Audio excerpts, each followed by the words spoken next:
ఉన్నారు. సో విద్యార్థులకు సంఘీభావం తెలపడానికి ఇందిరా పార్క్ చౌక్ దగ్గరికి అయితే వచ్చిన పరిస్థితిని మనం చూడొచ్చు. అన్న, విద్యార్థులు ధర్నా చేస్తా అంటే దేశం మొత్తం మన వైపు చూస్తా ఉంటే వీళ్ళు చెప్పేది ఏంటంటే విద్యార్థుల మీద దేశద్రోహం కేసులు లాగా పెడతా ఉన్నారు, మాట్లాడుతూ ఉన్నారు. విద్యార్థులు లేకుండా దేశం ఎక్కడిదా? ఈ దేశ భవిష్యత్తే విద్యార్థులపై ఆధారపడి ఉందని చెప్పంటున్నా. ఈ దేశ భవిష్యత్తే విద్యార్థులపై ఆధారపడి ఉంది. నేడు విద్యార్థులే రేపటి ఏదైతుందో దేశ నిర్మాతలు.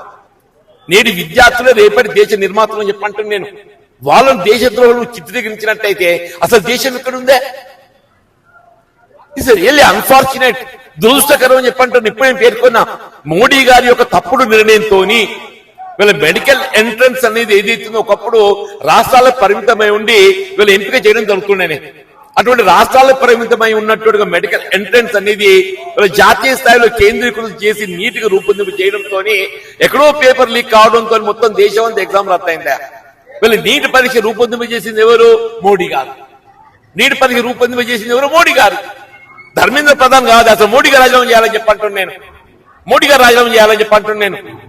ఇవాళ ఈ విద్యార్థి లోకం ఏదైతుందో ఎవరో పురిగొల్పితే ఢిల్లీ జంతర్ మంతర్ దగ్గర 25 రోజులు 26 రోజులకెళ్ళి ఉద్యమిస్తారే. అలా వాంగ్చుక్ ఏదైతే పాపం ఆయన ఏదైతుందో ఒక తండ్రిగా ఒక పేరెంట్ గా ఏదైతుందో ఆయన వాళ్ళ నిరాహార దీక్ష చేపట్టి నేను చెప్పంటున్నా. ఆయనకి రాజకీయ ఉద్దేశాలు ఉంటే నేను ఎందుకు విరమించుకుంటున్నా? 26 రోజుల తర్వాత అర్ధరాత్రి ఒక సెల్ఫీ వీడియో రిలీజ్ చేయడానికి కూడా ఎట్లా చూడొచ్చు అన్న? ఇప్పుడు ఆయన ఏమంటుడు బాబు, ఫాస్ట్ ట్రాక్ కోర్టు అంటుడు మోడీగా. ఫాస్ట్ ట్రాక్ కోర్టు విచారణ అనేది వాళ్ళ కొత్తది కాదు. ఏ రాజకీయ నాయకుడిపై గాని ఏ ప్రజాప్రతినిధిపై గాని ఆరోపణలు వచ్చినట్టయితే 6 మాసాల లోపల కేసు డిస్పోజల్ కావాలి. ఆల్రెడీ నిబంధనలు ఉన్నవి. ఉదాహరణ రేవంత్ రెడ్డి గారిపై ఏదైతే అవినీతి ఆరోపణలు, ఓటుకు note case ACB court case నమోదు చేసి 10 సంవత్సరాలు గడుస్తుందా? 10 సంవత్సరాలు గడుస్తుంది. మరి ఏమైంది? ఎక్కడికెక్కడ నువ్వు కదలికలేదు. ఏ కోర్టు ఏర్పాటు చేస్తే ఉందని చిత్తశుద్ధి లేకుంటే రేవంత్ రెడ్డి ఏదైతుందో మరి ఫాస్ట్ ట్రాక్ కోర్టే కదా 6 మాసాల లోపల ఏదైతుందో నీ కేసు డిస్పోజ్ కావాలి. ఎందుకైతే లేదని దానికి కారణం ఎవరు? నేను ఏదైతే మొత్తం కాంగ్రెస్ పార్టీ ఏదైతున్నదో రాహుల్ గాంధీ గారిపై దాడి జరిగిందని చెప్పని ఇలా రాజ్భవన్ ముట్టడిస్తామని చెప్పంటే ఈయనపై కొడంగల తల దాచుకున్నాడు. ఎందుకు? మోడీ గారి రక్షణ, మోడీ గారి కవచం. నువ్వు ఏ కోర్టు ఏర్పాటు చేస్తే ఏముందే? మోడీ గారిని ఒకటే డిమాండ్ చేస్తున్నాను, ముందు రేవంత్ రెడ్డిపై నమోదు చేసిన కేసు డిస్పోజ్ చెప్పేవా? ఇలా రేవంత్ రెడ్డి గారిపై నమోదు చేయబడ్డ ఓటు నోటు కేసు ఉన్నది కదా, దాన్ని డిస్పోజ్ చెప్పి 6 మాసాలు డిస్పోజ్ కావాలి. ఎందుకైతే లేదు? ఎవడు బాధ్యుడు? అంతకుముందు క్లిక్ చేసిన వాళ్ళు కూడా మళ్ళా బయటకు వచ్చి బెయిల్ మీద బయటకు వచ్చి తిరుగుతారు. మళ్ళా నడుస్తుంది కథ ఏదైతుందో. ఒక పటిష్టమైనటువంటి ఒక పాలన ఉండాలి మనకు. రాష్ట్రంలో 10th class exam paper leak అయిందా? ఇక్కడ రాష్ట్ర విద్యాశాఖ మంత్రి ఎవరు? రేవంత్ రెడ్డి. ఎవడు బాధ్యత వహించాలి? నైతికంగా రేవంత్ రెడ్డి బాధ్యత వహించాలి. ఆయన ఒడు గురించి చెప్తే తప్ప ఆయన గురించి ఆయన ఆలోచన చేస్తాడా? ఇలా మొత్తం రాష్ట్రంలో కరువు దుర్భిక్షం ఏర్పడే పరిస్థితి మనం కనుగొనబోతున్నాం చెప్పంటారు. నెల్లినో ప్రభావంతో దాదాపు 6 మాసాల పైనుండి వాతావరణ సూచిక హెచ్చరిస్తుంది. నువ్వు తీసుకున్న చర్యలంటే ఇంతవరకు 0. మొన్నటి దాకా ఏదైతుందో సన్నట్లు పోయి అని చెప్పన్నాడు. దీర్ఘకాల పంట ఇవాళ ఏమంటాడు? వరి నాట్లు చేద్దాం చెప్పంటాడు. మరి పోసిన నారేం కావాలి? పెట్టుబడి ఏం కావాలి? వీళ్ళ కన్నెపల్లి పంపోజ్ నుండి ఏదైతే నీరు ఎత్తిపోసే ఒక అవకాశం ఉందని చెప్పని వీళ్ళ నీటి రంగ సాంకేతిక నిపుణులు అందరూ కూడా చెప్తున్నారా.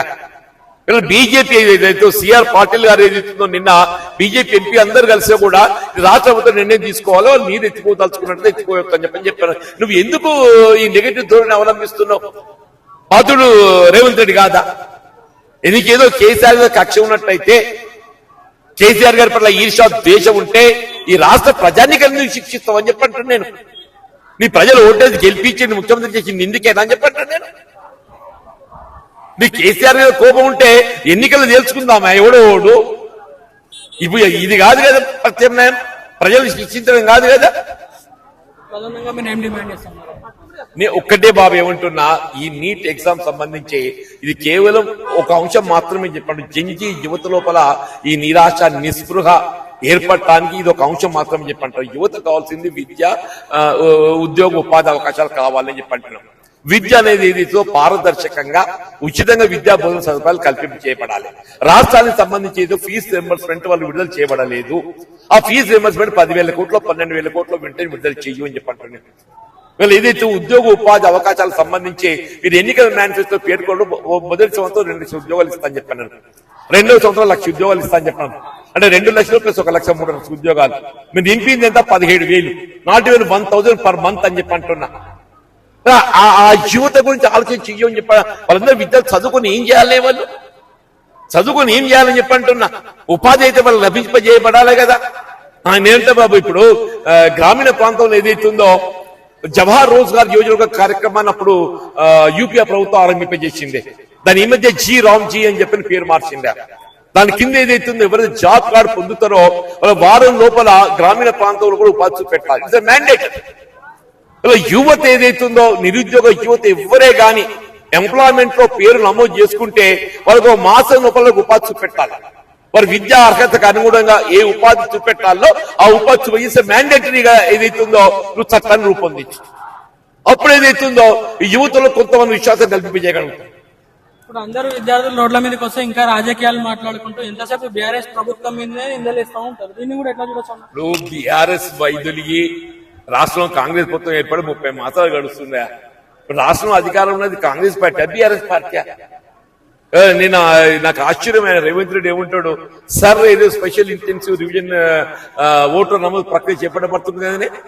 అది ఎలక్షన్ కమిషన్ ఆఫ్ ఇండియా దోటిదని అటానమస్ కేంద్ర ప్రభుత్వం సలహా సూచనలు ఇస్తుంది. ఒక ప్రతిపక్ష రాజకీయ పార్టీగా రాహుల్ గాంధీ గారు కూడా సలహా సూచన ఇస్తారు. అధికార పార్టీ ఎన్డీఏ బీజేపీ ఉంటుంది, ప్రతిపక్షం ఏదైతే కాంగ్రెస్ పార్టీ ఉంటుంది.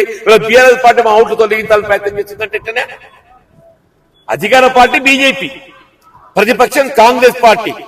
ఎలక్షన్ కమిషన్ ఆఫ్ ఇండియా దోటిదని అటానమస్ వాళ్ళ సలహాలు సూచనలు ఏదైతుందో కేంద్రంలో అధికారంలో పార్టీ బీజేపీ ఇస్తుంది, ప్రతిపక్ష పార్టీ కాంగ్రెస్ పార్టీ ఇస్తుంది. ఓటు తొలగింపజేయబడటానికి టీఆర్ఎస్ పార్టీ వహించాలంటే తెలిసి మాట్లాడుతున్నాం, తెలుగు మాట్లాడుతుండా, ఏం మాట్లాడుతుండే? రేవంత్ రెడ్డి ఏదైతే ఆయన ముఖ్యమంత్రి అనుకుంటలేడు, ఆయన స్టిల్ ఇంకా కూడా కేసీఆర్ ముఖ్యమంత్రి అనుకుంటుండు. ఆయన కేసీఆర్ ముఖ్యమంత్రి అనుకుంటుండు. ఆయన ఆలోచన ఏదైతే ఆయన ముఖ్యమంత్రి, కేసీఆర్ ప్రతిపక్ష నాయకుడు అని అనుకుంటలేడు.